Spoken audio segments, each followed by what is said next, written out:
Investment flash.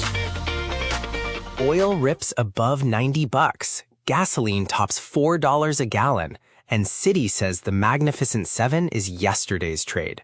We're diving into the rotation, the new winners, and the crowded shorts. I'm Tom, and this is Investment Flash New York edition for Monday, July 20th. Good morning, everyone. Marie here, joined as always by Gerald and Tom. Today's signals are dominated by one story, Iran war escalation sending crude soaring. But there's a lot more brewing under the surface. Yeah, and if you listened to our London edition this morning, we already had oil above 90 and bonds falling. Tom, your buy on WTI crude oil ECF from that show is up another 3% since we went off air. Buddy, it's been a monster. But today we're not just talking crude. The U.S. oil fund up nearly 4% on Friday, and at 88% above its 52-week low, the momentum is undeniable. 88% above the low? That means it's crowded, Tom. Any hint of de-escalation and that trade could reverse hard. Gerald? Honestly, the thing is, oil at these levels starts to break things. It pushes up gasoline, stokes inflation, and that's why we're seeing TLT hugging its 52-week low. The short bond trade is consensus, but it keeps working. Sure, but you can't fade the geopolitical bid until the shooting stops. And it's not just crude. Soybeans, corn are ripping on biofuel demand. Soybean at a 52-week high, up 17% year to date. No, but that's exactly the point. The ag trade is a derivative of oil. If oil spikes on around, biofuels get a bid. But look, I'm not pushing back on the direction. I'm saying the size of the move makes me nervous. We've seen oil surges reverse fast. Marie, you're starting to sound like a perma-bear. But to be fair, the Energy Select ETF is up over 26% this year, with a PE of 21, so it's not crazy expensive. Exactly. Energy Select ETF, reasonable PE, strong momentum.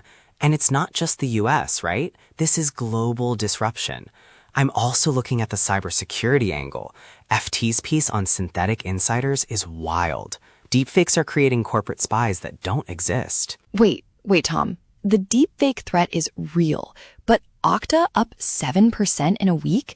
That's a lot of good news priced in. And CrowdStrike at a forward PE of 130 times? Gerald, you must be having a heart attack. 130 times. I mean, I can't even. But the FT story's front page material, and the cyber ETF hack is up 40% year to date. Momentum's a thing, I guess. See, buddy, you're coming around. And it's not just AI threats, it's the AI shift itself. Citi calling the Magnificent Seven obsolete for AI investing, that's huge. Citi saying Mag 7 is obsolete. Analysts pronouncing the death of a trend after a 7% dip is my favorite genre. Haha, fair enough. But the call matters. QQQ is only 7% off its highs. Not a crash, but the next wave of AI winners might be in places like Japan, as we're seeing with that stablecoin play. I'm going to push back here. Citi is one bank, but the most original take really highlights that the AI trade needs to broaden beyond megacaps.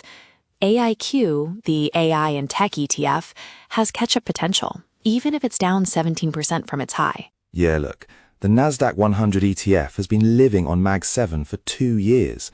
If the next wave is in industrials or utilities, then AIQ makes sense. Tom, you're the tech guy. Are you buying the rotation? I'm not selling my Mag 7, but I'm adding AIQ for the next leg. And speaking of Japan, Azacom Marwa adopting a stablecoin for payments to 2,300 partners. That's real-world usage. Nikkei Asia and CoinDesk both on it. That stock could fly. All right, mate, but it's one logistics company. Does stablecoin adoption move the needle on a multi-billion-dollar market cap? I'm skeptical. But first mover advantage is worth something, I suppose. The regulatory angle here is interesting, though. Japan has been progressive on digital currency, and if this works, it could force other countries to follow suit. That's structural. Boom! Marie sees the big picture. And it's not just Japan. We're seeing rotation globally. China's a mess, right?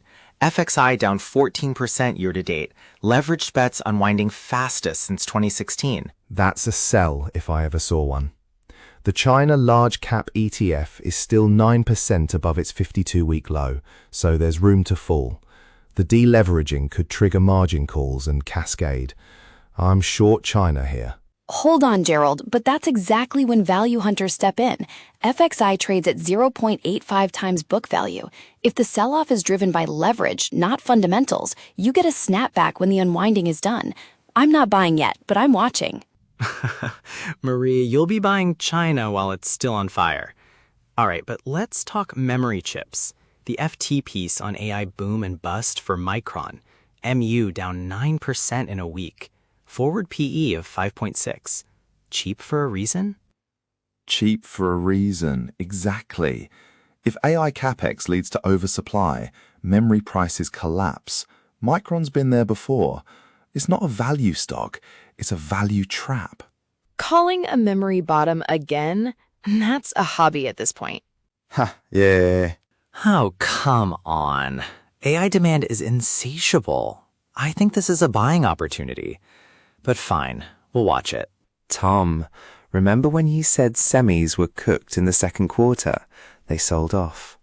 Moving to the UK, the pension insurers, Legal & General and Standard Life, are getting an S&P warning on private credit capacity. That's my home territory. The FT report is clear. Over 10% of portfolios in hard-to-price private assets. That's a regulatory overhang waiting to drop. I'm with the sell calls on both. But LGAN is up 13% year to date and only 4% off its high. Doesn't seem like the market is worried. Are we being early? Look, mate, when S&P warns, it usually takes a few months to price in. Then a derating happens fast.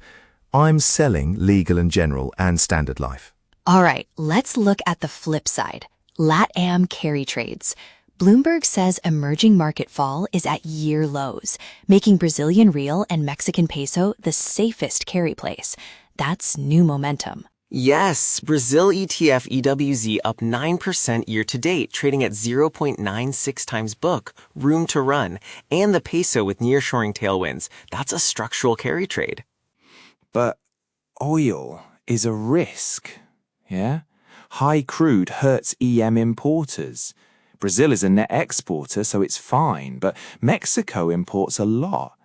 And if the Iran war escalates, the peso could get hit alongside the oil premium. See, Gerald, that's the beauty. Carry trades work in low vol environments. And right now, vol is low. If oil spikes further, we might see a safe haven bid for the dollar. But the carry is compelling for now. Exactly. Spawn. That's the trade. And speaking of oil hurting, the New Zealand dollar is at record short positions since 2006. Oil prices exacerbate their trade deficit, so short NZD makes sense. Record? That's the crowd I like to join. But extreme positioning can squeeze. Still, the fundamental story is weak, so I'm with it. All right, rapid agree moment. Oil drives inflation, hits bonds. TLT near lows. Short bond trade is consensus. We all see it. Totally. 100%. So our view today is rotation, not noise.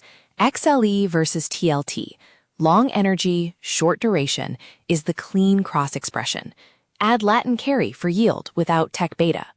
Love it. And we can't ignore cybersecurity. That's a structural grower. But for today, the oil spike is the headline that spills into everything. And just a note, the bear case isn't crazy. Iran de-escalation, crowded shorts, China could bounce on value. But for now, the signals say ride the momentum with hedges. Hold on, but the one thing missing from front pages is the impact on Asian manufacturing economies. Japan, Korea, Taiwan, heavy energy importers are barely mentioned. That gap matters for the next leg. Fair point. And the Mag 7 rotation could affect the IPO pipeline. Jersey Mike's $8 billion offering launches into a market suddenly skeptical of consumer-facing growth. Worth watching. Jersey Mike's getting caught in the AI rotation, only in this market. All right, as always, none of this is investment advice. We're just three friends talking markets. That's right.